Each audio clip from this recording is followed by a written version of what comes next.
everyone, it is Natalie from Being Intentionally Creative. Today I thought it would be fitting to do the Christmas piece that I got from Temu. This one here that's got the decoration on either side of it. I am starting to do these pieces ahead of time in order to know how much product I need so that we don't have to sit and do 14 other things in addition to. So I know how much this needs now. Before we get to that, I wanted to show you what I had done to this piece. I want to get that. I actually took some of my colored resin by Lightwish, added some sparkle to it, and then put it over the gold that had been there. I definitely wanted something that was going to pop a little bit more than what it was. And that was the best thing I could think of in order to keep it looking elegant. I had some different ideas, but I came back to this ultimately because I thought this would be the best way to do it to keep it looking nice. So that's what I've done there. UV resin obviously, and I'm going to be allowing it more time in the sun in order to set up even better. It's done a good job so far, but I like putting things directly in the sun. The other thing that I'll show you at the end of this video is some earrings I made with the heart pieces that I've been making. I came up with a way of stringing them together as such, and I'll show you that in case you're interested in making those hearts at some point. Now, to get on with our video on what we're doing today, as I mentioned, we're going to be making the Santa dish, mold, candle holder, flower holder, whatever you want to call this when we're done. It turned out really nicely, so I'm pleased with this mold. Anyway, we have 235 mils of the mixed mold. What I want to do, I have for whatever reason, I just want to try and make this thing gold while I'm making it. So I have some of the Liquitex basic acrylic gold that we're going to use. This is more of a paste than a liquid as such. So what I want to do is I want to get some of the water and put it in here. And it's been a long time since I've put paint in ceramic resin. I just want to see. It's been so long. I figured, you know what? Let's give this a go. See if I can't get a gold tone to this, as opposed to it being, white or sort of a soft pastel-y color. We know that we can spray paint this. I could spray paint it because I have that gold that you've seen before, but I want to color it with paint and see where we get to, if we get to anywhere. I had thought about, Liquitex has a product that you can use for thinning out your paints, such as this for paint pouring and whatnot. And I had thought about using that, but it got me thinking a little bit about the issue I had with the Alumilite. And I thought, you know what, I don't want to start mixing chemicals. And I wouldn't say the mixing medium by Liquitex, I wouldn't call it a chemical. I guess that's the wrong terminology.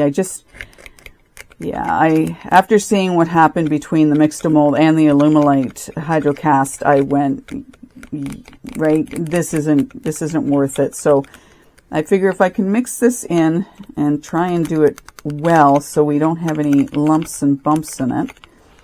And I'm just trying to think if I have something a little bit better to mix this up than this. And I'm not sure I do. I could use the blender that I use when I'm mixing the mixed mold. And I might be able to break it down a little bit too when it comes right down to it. So let's get a little bit more in that. It's going to go in there anyway, so that doesn't matter. This may be a bit of a tedious process for sure. I don't know. Even if we can get sort of a nice sort of tone color or gold color, and I was trying to think of all the colors I've got, and nothing's this type of color. If anyone happens to know, please let me know where you've gotten.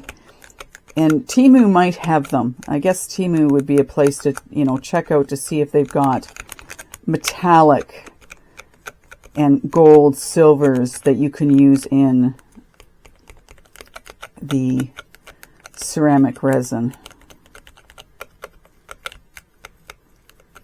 But we'll see how we fare with this. Get a little bit more in that. It's dissolving well now.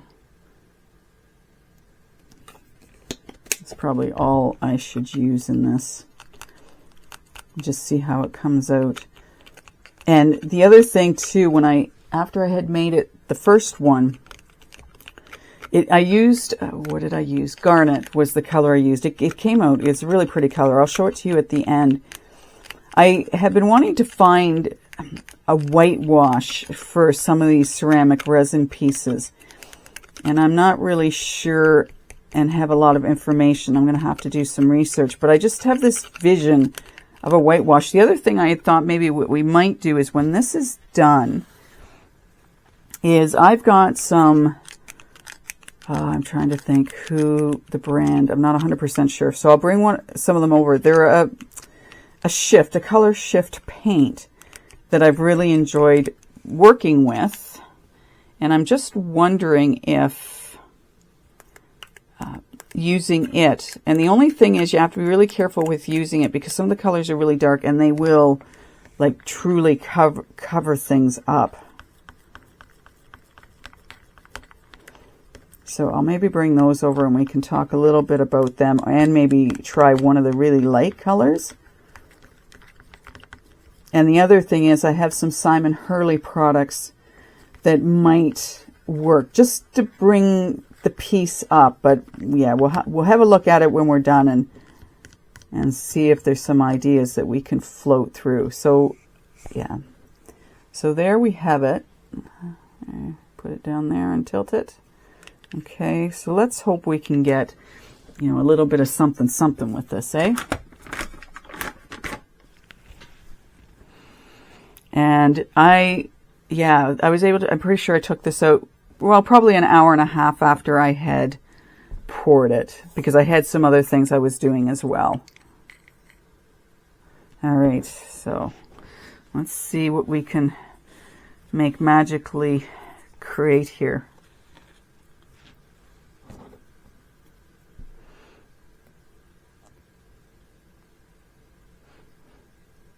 Yeah, oops, I'm getting all kinds of lumpy stuff in that, aren't I? Yeah, I'll have to go looking and see if there's some gold and silvers and whatnot in the colorants. I know the stuff I had bought from Temu, it said for cement, and it's been working fine in the mix to mold the ceramic resin. I'm wondering whether or not it'd be wise to use it in the Alumilite, but I'm almost out of that, and it's not being sold at Michael's anymore. It'd be really cool if Michael's actually came out with something else as far as this goes. But maybe there wasn't enough desire. I do like working with it though. All right. And being that I'm in Canada, I don't have places like Hobby Lobby to go to find stuff. I basically rely on Amazon. All right. Let's get that in view of, and let's pour it. Let's see what we end up with. Okay, so it looks like it's setting up, and that could be because of the paint in it. I would like to sort of knock this about a little bit, but I'm not really going to have time because it is setting up. So that's something to keep in mind with this product, I guess because of the paint, right?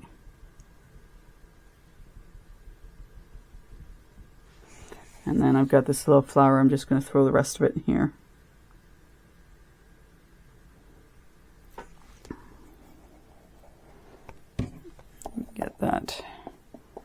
where it needs to go. Some of the side.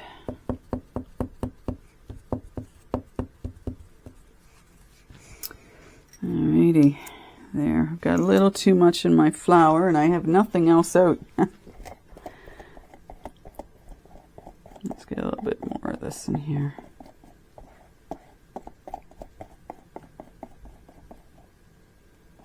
Okay, so then what we'll do is we'll just pat that a little bit, just to maybe help out.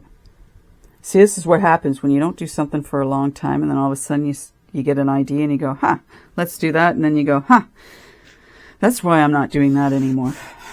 But that's okay. And I will take a look while this is setting up to see if Temu has this product, or their product, that comes in a gold's silver or any kind of metallic shiny color. It's all about the shine, people. It's all about the shine. So we will let this all set up. I will clean up, and then when we're ready to come back and take these pieces out, we will. Definitely have too much in my flour, but that's okay. I'll see you in a little bit. All right, before we take that out of the mold, I thought I would show you the one I had already done. So this is what that one looked like. I'm really hoping that even though the other one that we did together was starting to set up, that we can still get the detail in the scene, because it is really cool. And it's the same scene on both sides. I also wanted to show you the earrings I had made out of the hearts. So I'm just going to put them down. And this is also a pendant, not a pendant. I'm using it as a pin on an outfit I'm going to be wearing. And I embedded that right into the UV resin that I put on the back of it. And then these are the earrings. So that's what the front looks like. And it was a challenge getting these together, but I managed. And then what I did was I added this in here to act as additional support.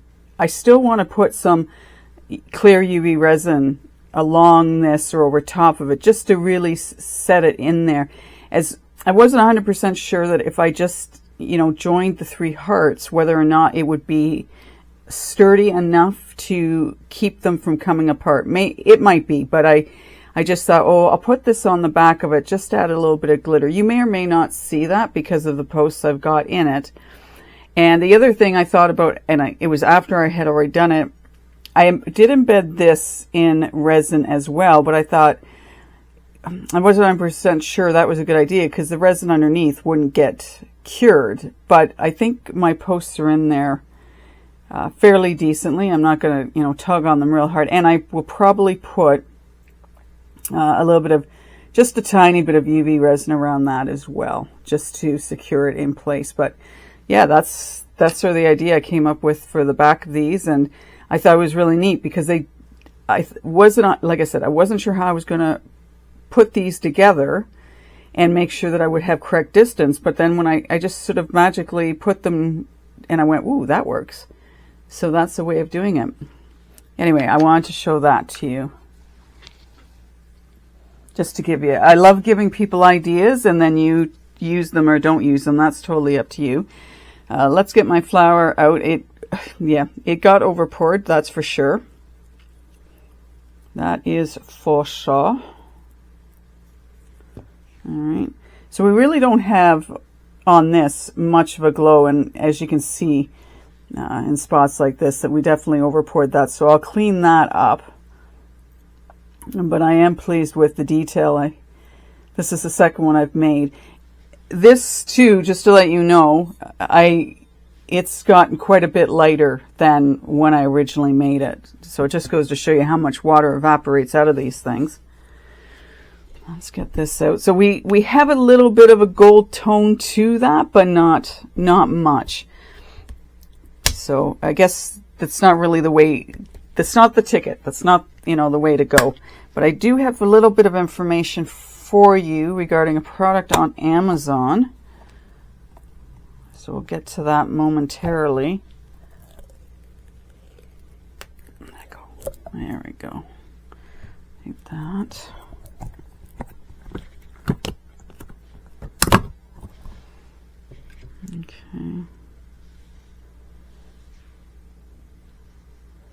So how did we do? Yeah, I have a couple of air pockets on this one, and I would put that down to the fact that it was starting to set up when I was pouring it in. That's unfortunate, because this one did a lot better. I wasn't rushed with this one as far as I could pour some of it in and then I could bang it about so that we, got rid of those air pockets.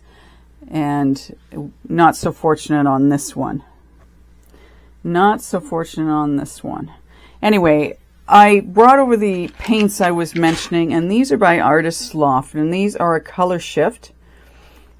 And what's really, when I talked about doing like a whitewash on this, my concern with these colors, I mean, they're very pretty colors, is some of them, not this one's pretty decent. Let's try and get some of this just to come up. So you're not really going to cover up too much with that color, but there are some of these that are rather dark, and I'm not 100% sure of, taking these and doing something over top with the color. I kind of wanted to do one color. So you'll notice on this one, like that's a pretty intense color. I don't know about, just taking a paintbrush and going over top of these. Like I said, I've got the idea of a whitewash, but I don't know what kind of products to use to do that. And I had kind of thought, well, maybe what we could do is, get a paintbrush out and just go over this. But I think I'm going to let it dry and try and come up with some other idea. As I say, I've got some solar paste and astro paste. I don't think it's the astro paste of Simon Hurley's, but I do have a solar paste which might work nicely on this just to give it some glow. So I might do that once this is dry, because I'd rather work on this one because there are issues with it than the other one, and see how it would look if we just, brushed it on to color it up and make it more vibrant. Now, the information that I found on Amazon, I did go to Temu, but there's water-based. They're just the basic colors, and I've got those colors already. Hemway, Hemway on Amazon has a grout dye powder pigment, and what I found, the colors are metallic. I don't know how good these would be. I think Hemway has a good reputation. I've never tried this, but that's something to give consideration of, and I might get some just to see how well it would color the pigment. Oh wow, having trouble with my words today. With the ceramic resin. Now, because it's a powder, it might be okay, and it might be worth trying. So I might see about getting some. But I think what I'm going to do first is find something that I can actually just sort of take a paintbrush and go over this while leaving the rest of it alone. Once I get that done, I will be sure to show you in another video. The paint, maybe as this dries out, it may look more gold, but it really didn't do anything. And I got thinking after I had made it, I thought, oh, I've done stuff with paint before, haven't I? Anyway, we've done it again. I will try and remember not to use paint again and just stick with either a water-based dye or perhaps get some of this grout dye powder pigment in a metallic color and see how it turns out. Anyways, this is a really pretty vase container, and it would hold. I mean, you could put candy in there. You could put some sort of floral decoration in it, or just leave it as it is. Anyway, that's our video. I hope you've enjoyed it. I hope you've, gotten some ideas from this. And I thank you for coming along and watching, and I will see you in the next video. Take care, be creative, and bye for now.